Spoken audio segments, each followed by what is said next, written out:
what do you think is the biggest jump in making the omni-channel shift?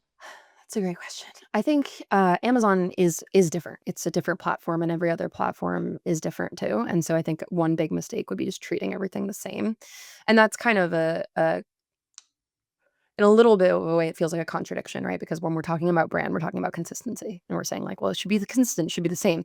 That's true. Your brand should be consistent, and your brand should be the same, but it doesn't mean it's gonna operate exactly the same across different platforms. So I think one mistake or one pitfall could be treating your product and brand presence the same across all platforms. Every platform operates a little bit differently, so you should think about what the most important aspect of each of those platforms are. I think the other mistake is thinking that your customers would follow you there. Like, you're not necessarily gonna be able to retract or retain, so depending on how you decide to split your business, you can't assume that customers are gonna follow you to new platforms without effort. So if there is a bigger driver for why you wanna move on to Shopify or you want a different channel, is it clear to your customers why, and are they gonna follow you there? So think about that when you're kind of dividing up where you're gonna be putting your efforts. And then the other thing is you want quality across the board. So I think right now, because a lot of people are thinking about jumping to other platforms or diversifying across platforms, they're thinking, well, I better just get my Shopify store set up. If your Shopify store is rushed or whatever store you open is rushed and it doesn't have that same quality, then it's gonna affect your credibility. So you have to adapt to the nuances of each platform, but you also have to treat every new platform as basically a new mini brand launch and approach that with care instead of just kind of going, you know what, I think I'm gonna go on all these other marketplaces now and hope for the best. Like, Right. don't do that. It still requires a strategy. Your brand might be the same, but your brand's presence is gonna be different.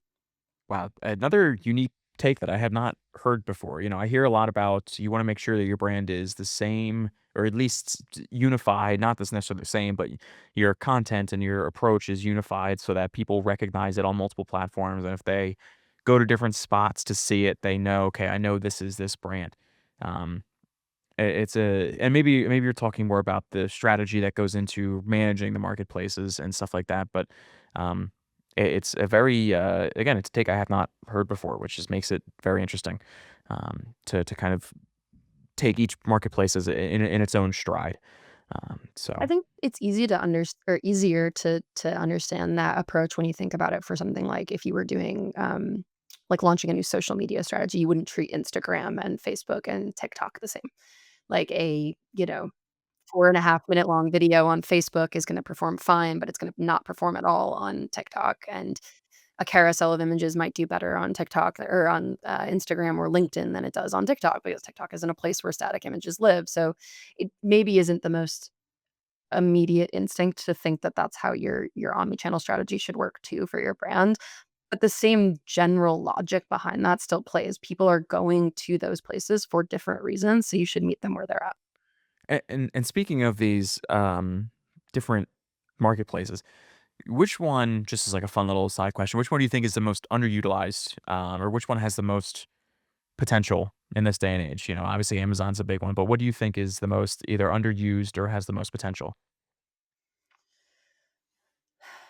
Um, I mean, I hate to say Walmart because I hate Walmart, but I really feel like Walmart's gonna be I think Walmart's gonna compete, only because Walmart and Amazon, I think, do share a lot of the same DNA, and I also Right. think that we're gonna see a little bit more of a shift towards more brick and mortar businesses too. I think part of what's interesting about, the shifts or the trends in consumerism in a tighter economy is that because people are making more informed decisions, they're actually also more likely to go into a store and consider a purchase than buying things online. So I think, weirdly, a more traditional quote unquote retailer like Walmart or Target might do all right in all of this. I'd love to say something like Shopify because it's a better platform for entrepreneurs, but realistically, like, everything's a little shaky, it's probably the big guys that are gonna do better.